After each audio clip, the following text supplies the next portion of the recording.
So, Mr. Honeywell hasn't got the nerve to tell me to my face that I can't take Margie to Hawaii with me. Just blows town and leaves a memo. All right, Betty, sit down and let's have it. Quote, first find out if Knucklehead Albright has blabbed the client's name to Margie. I never discuss business with Knucklehead. That's just the way Mr. Honeywell talks. You know he always depends on you to handle the important deals. In fact, he's left this one entirely up to you. With a few suggestions. Yeah, like make me break my promise to take Margie with me, but why? Quote, our prospective client is Nan Carter, the famous movie star who is now semi-retired and living in Honolulu. A big scoop. Everybody knows that. What the public does not know is that Nan Carter has a grown son almost 30 years old whom she passes off as her nephew. To the world, she still poses as the youthful, glamorous movie star. Well, so what? Even in her business contacts, she favors younger men. Therefore, Albright must not show up in Hawaii with a grown daughter. Also, he is to dye his hair and mustache to look younger. Dye my hair? If Albright blows his cork, tell him our competitors, Conway and Staub, are sending Phil Hubbard, their top glamour boy, to snatch Nan Carter's account away from us. Phil Hubbard, eh? Oh, he's the athletic type and a real ladies' man. That's rugged competition. I'll back you against him sight unseen. Thanks, Betty. Tennis has kept me in good shape, and if I touch up my hair a little, by golly, I'll do it. Here's your new ticket. The plane leaves tonight. Oh, but Margie already has our tickets for tomorrow's plane. What am I going to tell her? Mr. Honeywell thought of that, too. Quote, tell Margie there's been a switch in plans, an emergency. Instead of Hawaii, you have to go to Nome, Alaska, or any place where she won't want to tag along. Well, I have to admit it. The old boy thought of everything. Okay, take a memo to Mr. Honeywell. Number one, I am turning the original 2 tickets over to Margie with the instructions to cash them in and use the money herself. 2, said cash to be charged to Honeywell and Todd for expenses. 3, how do you like those apples, wise guy?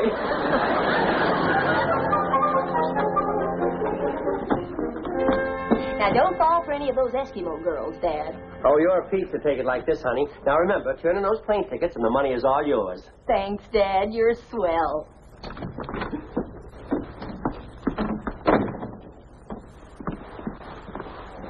Hey, what's going on here, Vern? I thought we had a date tonight. It's an emergency, Roberta. Dad's taking a plane for Alaska. Hey, yes, a big deal with an old sourdough up there. Oh, I'm sorry about our date tonight, dear, but when I come back, I'll make it all up to you.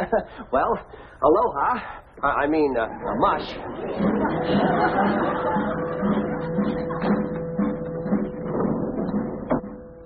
Wouldn't you know this would happen when I had my heart set on Honolulu?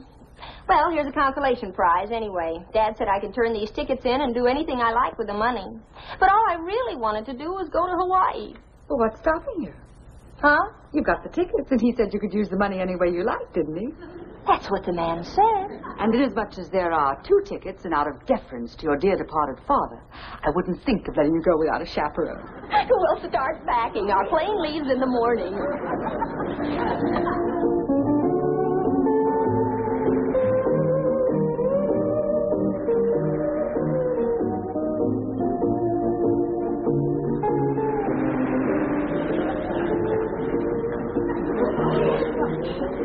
Good morning, Kalua.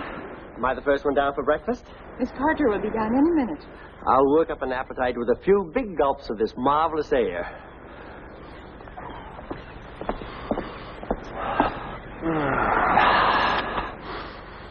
One, 2, 3, 4, 5, 6, 7. I told you to hide 8. these pictures of Tom while Mr. Albright and Mr. Hubbard were here.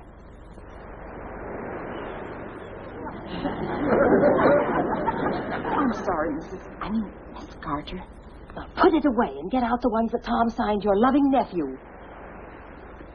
14, 15, 16, 117, 118, 119. My, athletics so early in the morning?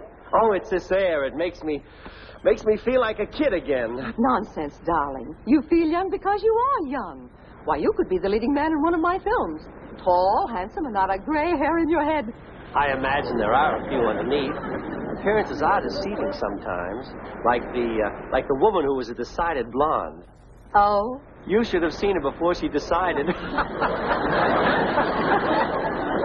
I must confess that I touch up my hair occasionally, but only for screen roles, of course. See, I have just one or two nasty little gray intruders, but then I'm only 39. Just like Jack Benny. Huh? I mean, 39 is a very famous age, and you're a very famous star. And what about you, darling? You can't be much older than 39 yourself, are you? Well, I just passed 41. 41. But how wonderful. And so young to be a widower and a successful investment counselor. You are a widower, aren't you?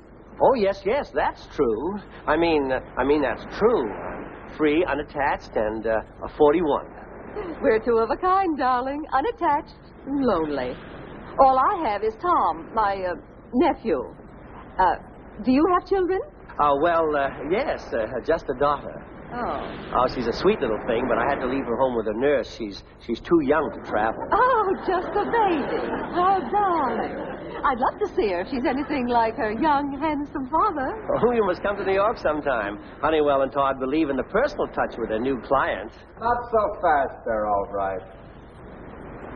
The beautiful Nan isn't your client yet. I'll have something to say about that. Good morning, you gorgeous creature. Control yourself, darling. Your rival will be jealous.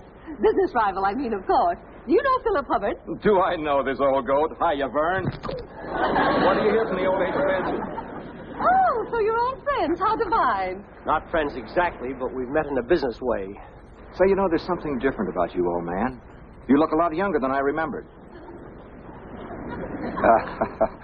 Haven't started dyeing your hair, have you? Oh, come on, boys. Don't fight over little me before breakfast. Sit down, darling. Oh, I'm sorry, Nan, but I never eat breakfast before my morning swim.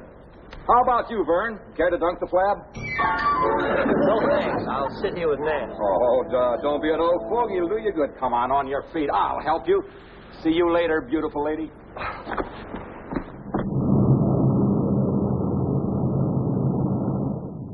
I'm telling you the truth, girls. My aunt would be delighted to put you up while you're in the islands. Well, that's very nice of you, Mr. Carter, but... Tom, now you don't want to spend your vacation in paradise at some hotel. But, Mr. Carter, Tom, we just met you. Your aunt would scream if you dragged in house guests without warning. But she loves to have people around. You know how movie stars are. Movie stars? Carter. You mean your aunt is Nan Carter? That's right. I'll even get her to throw a big luau if you'll come. You know, real native-style party. Oh, you'll have a lot of fun. Well, I'd certainly like to meet Nan Carter. And your father can't disapprove because he's in Nome, Alaska. Did that do anything for you? Tom, you've got yourself a couple of house guests. Swell.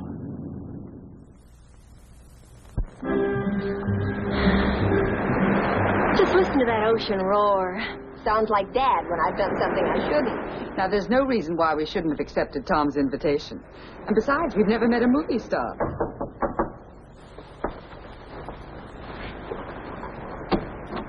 Hi. Hi. Ready to go down and meet the celebrities? More movie stars? No, these are just plain old businessmen, according to our maid, Kalua. I haven't met them. Businessmen. Now, that's something more in my line.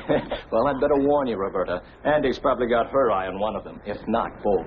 Well, you go on ahead, Tom. I want to make sure I look just right. I've never met a movie star before. Okay, Margie. I won't mention you girls until you make your entrance. We'll surprise Aunt Nan.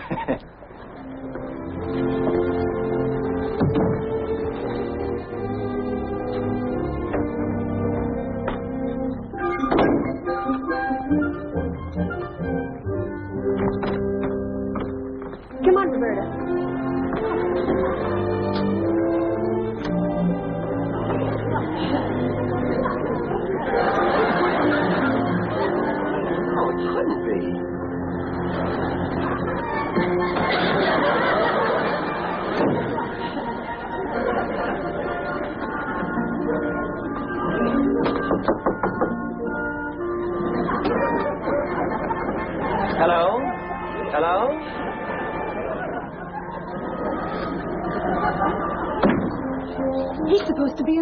We've got to get out of here. Roberta, you start packing. I'll go find Tom and tell him not to spill the beans.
What happened?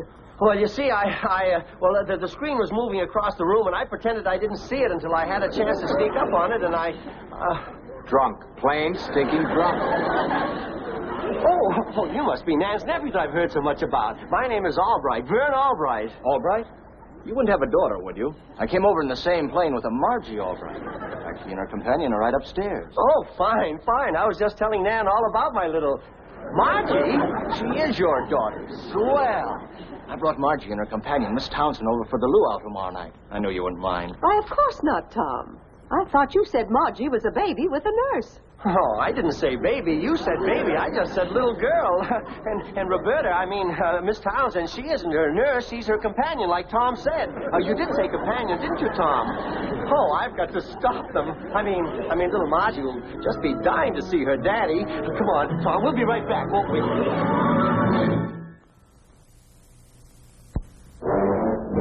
And if his mother finds out I've got a grown daughter, I'll be a dead duck. Well, you can't blame me this time, Dad. You said you were going to Alaska. Yeah, to see an old sourdough. Oh, that was just a little white lie for business reasons. And what's with that trick dye job on your hair? That's one white lie that turned black pretty fast. And don't tell me that's business. As a matter of fact, it is. Phil Hubbard, who's my competition in this deal, is only about 40. And Nan, Miss Carter, prefers, she'd rather... I'll bet she would. What he's trying to say is, Mother likes her men young, even businessmen. I see. Well, forgive me if I don't stick around for this middle-aged ogling match. You can't leave now, either of you. Don't you understand? I've got to produce a child. Dad, you mean you want me to play a little kid? There's no other solution. Honey, I'm in an awful jam. You've got to help me. I think it's a terrific idea. Mother's been pulling the same gag with me for years. Now she's going to have it pulled on her. Come on, Margie, you can do it. But what about clothes? These things aren't exactly rompers, you know. Well, I'll go into town and get some kids' stuff. And a uniform for you, Nursey.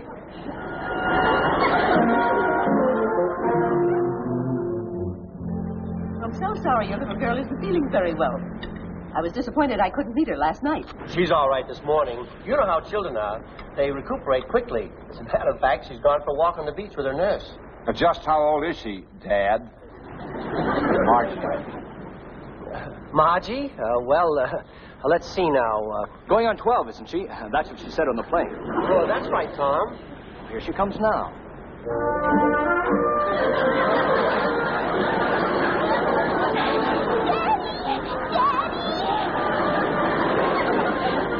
See what I found on the beach, Daddy, dear? Oh, now, baby, where are your manners? Oh, you haven't met our hostess, Miss Carter. This is my daughter, Margie. And her nurse, Roberta Townsend. Miss Carter, this is the happiest moment of my short young life. Think of little me meeting the most beautiful and glamorous movie star in the whole world. How sweet of you, darling. But aren't you an awfully big girl for 12 years old? Yes, ma'am. I eat a lot. Daddy says when I'm 13, I can have a girdle. Aren't you going to say good morning to Uncle Tom?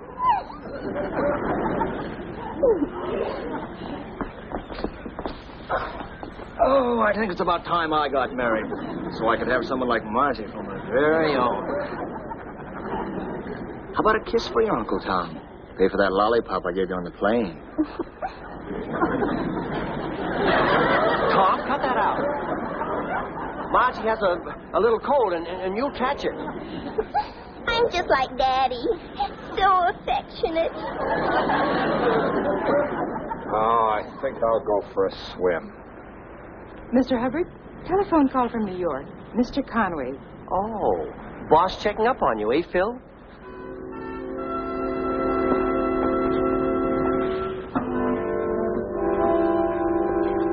Hello? Oh, hello, Mr. Conway. No, not much progress yet. Albright's playing it pretty cool.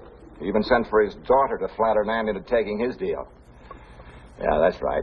She's a big lot of a kid, too, for 12 years old. What? Oh, you must be mistaken. She's got pigtails. In her 20s. Why, that dirty crook. Say, wait a minute. Do you happen to know a girl by the name of Roberta Townsend? Albright's girlfriend? Say, this is perfect. Yes, Mr. Conway, I have got an idea. Oh, no, I'm not going to expose Albright. I'm going to let his girlfriend do it for me. That's right.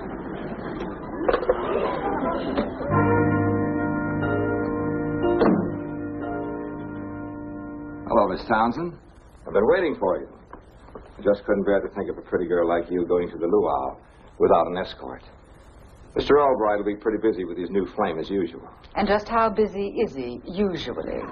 The situation's completely out of control, I'm afraid. I've resigned myself to losing the account. It's only natural that Nan would sign with her fiancé. Fiancé? Do you mean he's going to marry her? Well, the way he's been romancing her, I'm sure he'd do the right thing. Shall we go?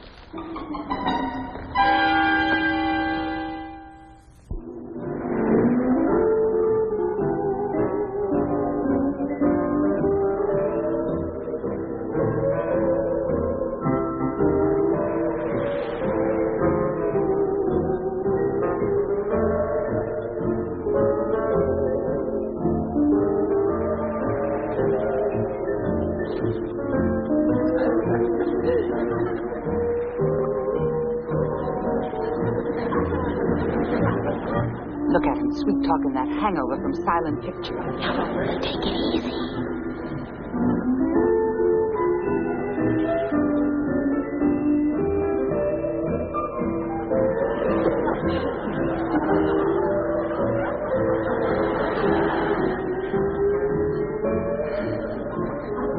They do make a handsome couple, don't they? It wouldn't surprise me if they announced their engagement tonight.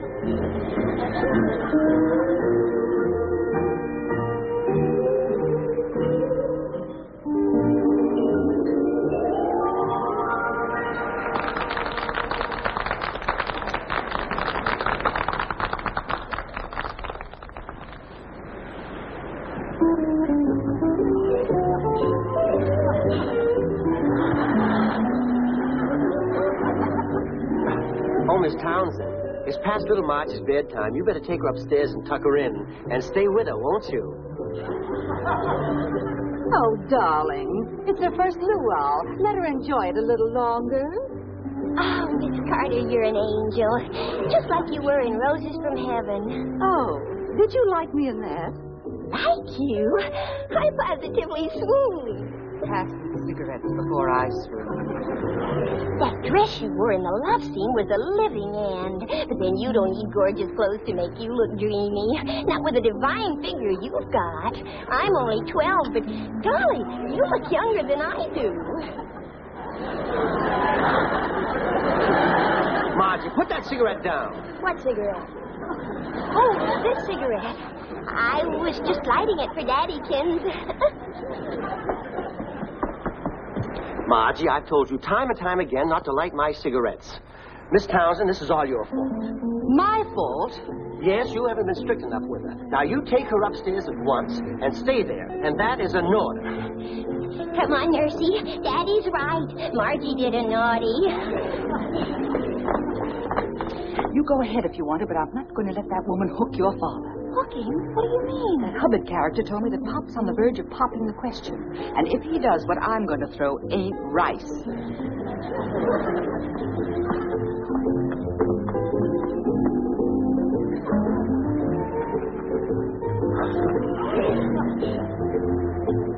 Nan, I know this is no time to talk business, but the deal that I have to offer you is attractive. Also the man offering it? Oh, I don't know about that. After all, I am what I am. Oh. Don't get all steamed up. I'm sure Dad's not serious about her. Oh, darling, you're so masterful. I'm so glad we found each other.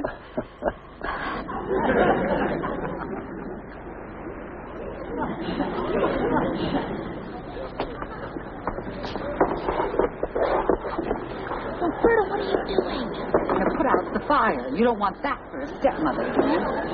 Why wait any longer? Why not make the decision tonight? Anything to make you happy, darling. Man the pumps, girl.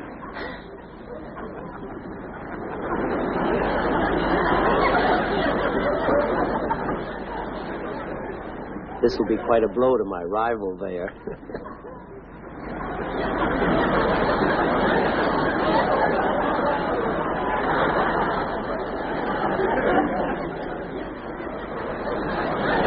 What's the matter, darling? It isn't raining tonight, is it? Must be a heavy dew.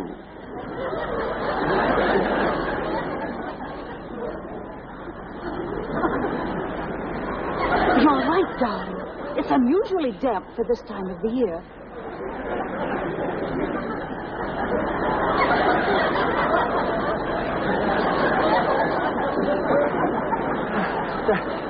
Does the tide come up this far?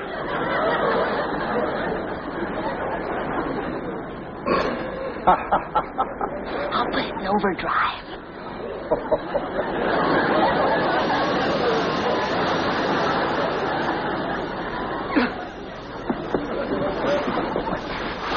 Very funny, Albright.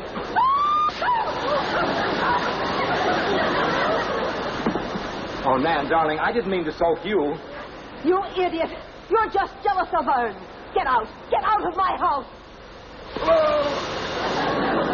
He get out. What about Albright, that phony daughter of his? She's in her 20s, and I can prove it. And that nurse. That isn't a nurse, that's his girlfriend. Vern, is this true? Well, yes, in a sort of a way, but I can explain. Oh, Nan, wait. Oh, you stool pigeon. Please, Miss Carter, you've got to listen to me. You can't blame Dad. It was all my fault. Tom, can't you make her listen? I think I can. That's about time, too. Come on, Margie. All right, Hubbard. Take your beating like a man. You're out of your class, all right. Please don't make me hit an old man. Never mind the ethics. Just belt him one for me. Come on, Mom. You can't blame Mr. Albright for doing the same thing you've been doing all these years. Well, I guess I have been very silly. Forgive me, son. Then you'll forgive Dad and go through with the deal like the swell person you are in your pictures. And I have seen all of them, honestly. Nan? Oh, Nan, please, you've got to listen. Margie has explained everything. Now, come on. I want to tell the others that you're handling all my business affairs from now on. Ladies and gentlemen, I have a happy announcement to make concerning me and this charming gentleman at my side.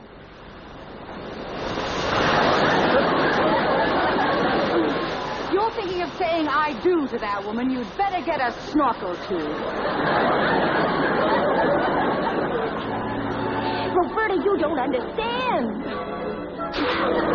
Women, you just can't win.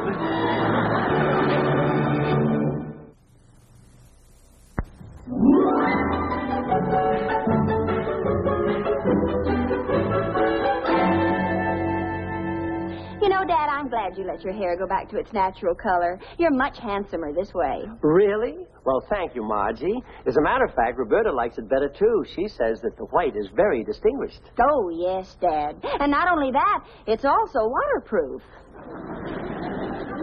Well, that's my little Margie.